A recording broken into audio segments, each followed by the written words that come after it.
Running out of fuel, with no airport in sight, Flight 143 was about to make history. Like a scene out of an action movie, the captain took the only option at his disposal. A racetrack that was at that moment crawling with spectators and race cars in the middle of a huge competition. Would the people down below, with no warning and no preparation, get out of the way in time? Would Captain Robert Pearson rewrite the history of aviation? Or would this end in a fiery disaster that costs more lives than just those on the plane?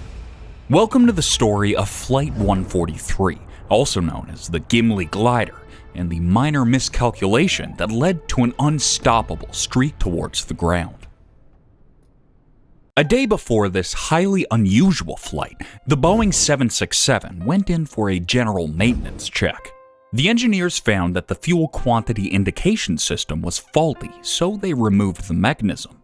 Luckily, without the main FQIS in working order, there is a backup system in place, but this gauge was malfunctioning too. So the engineers simply disabled the failsafe and left instructions to have the fuel levels checked manually after refueling. Unfortunately, this message wasn't relayed through the proper channels, and the ground crew, overseen by another engineer, were not aware of the second gauge being disabled on purpose. They turned that gauge back on, assuming that this was merely an oversight during the previous day's maintenance check.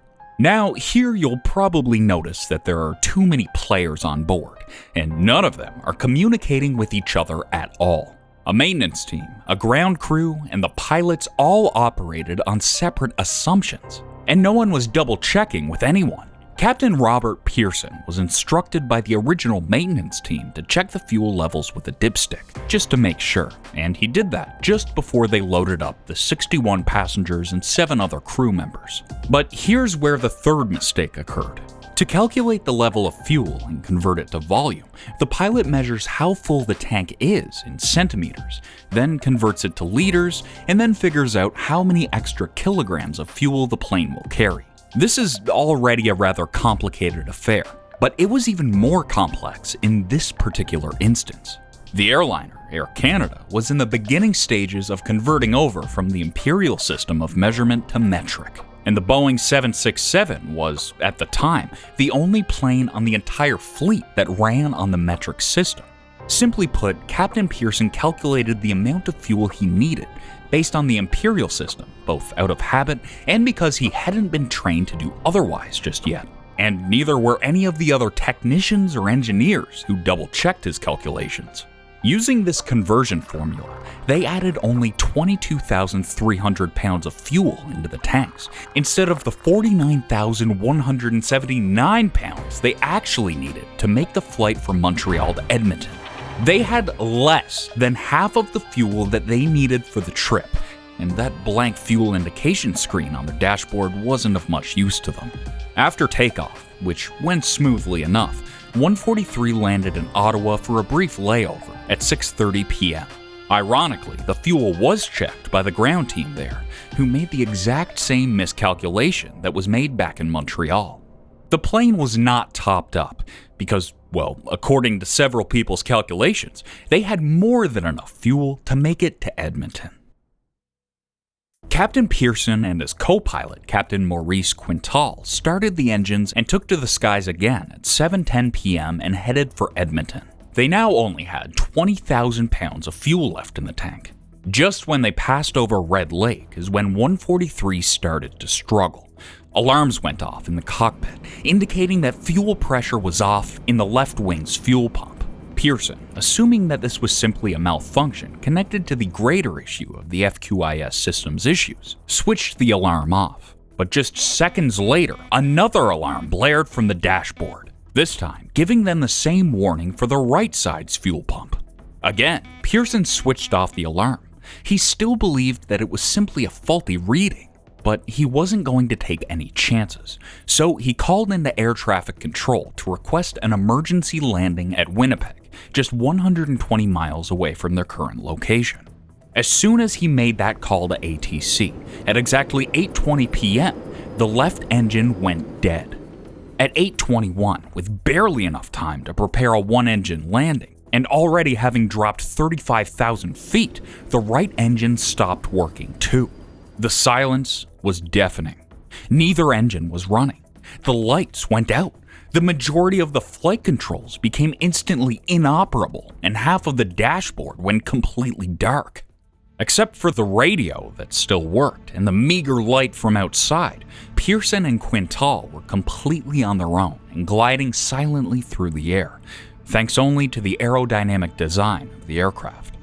The Rat propeller, which is the final failsafe on any aircraft operated on the force of the wind. Sure, it wouldn't give them any power, but it would at least allow them to attempt to steer the plane during their powerless glide.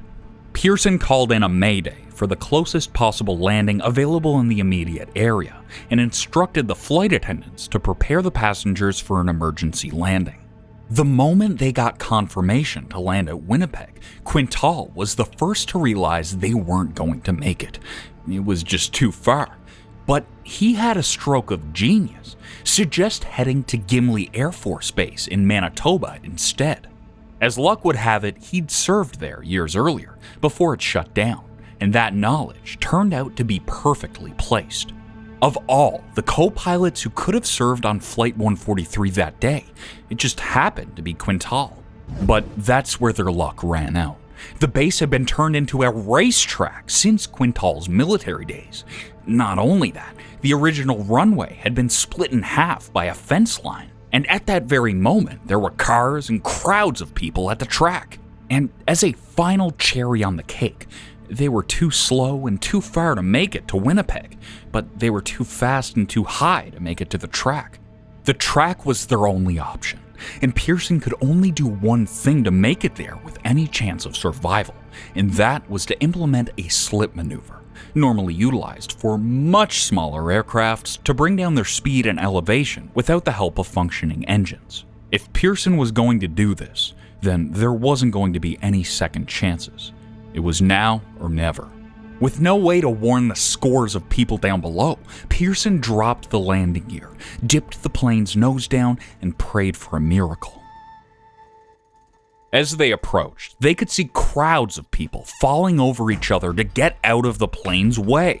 They could read the posters, see the race car's numbers. The short track came closer, and then they slammed down. The wheels imploded on impact. The force of the brakes caused an explosion, and the tarmac crumpled like aluminum foil beneath their shattered wheels. The crowd watched in horror as the nose of the aircraft folded into the track too, sending sparks into the air. That miracle that everyone was praying for was answered. Pearson's landing was so well timed that they managed to stop a few yards short of the fence line. But the danger wasn't over just yet. Another fire had broken out, and now there was a raceway to get everyone off of as fast as possible. Thankfully, a race in progress always has a team of paramedics on hand, and with the racer's crew in attendance too, this evacuation commenced faster than anyone had ever seen. The only injuries reported were of the passengers that hit the ground too hard as they slid out onto the tarmac from the inflatable escape tubes. Not one single life was lost, and no serious injuries. Truly a miracle that no one even dreamed was possible. 69 souls, all well and whole. Now, predictably, the blame game started before the fires were even put out. The pilots, the engineers, the technicians, training and policies, but no one could deny the incredible feat that Captain Robert Pearson and Captain Maurice Quintal had managed to pull off. Never in the history of Boeing had anyone ever successfully glided a Boeing 767 using only a Rat propeller to steer them. Both pilots received a short suspension, but don't be too salty about that, because they were both given awards for outstanding airmanship by the World Air Sports Federation and continued to fly for Air Canada for more than a decade. And Flight 143, now aptly named the Gimli Glider, was repaired and she continued to fly passengers dutifully for more than 2 decades. So, we think it's fair to assess that this might be the most successful and unbelievably remarkable crash that we've ever covered on this channel. But what do you think? Any other crazy airline stories that we just gotta cover? Guys, drop it in the comment section down below, and make sure to hit that like button, subscribe, and hit that little bell icon to stay up to date with more future videos. Take care.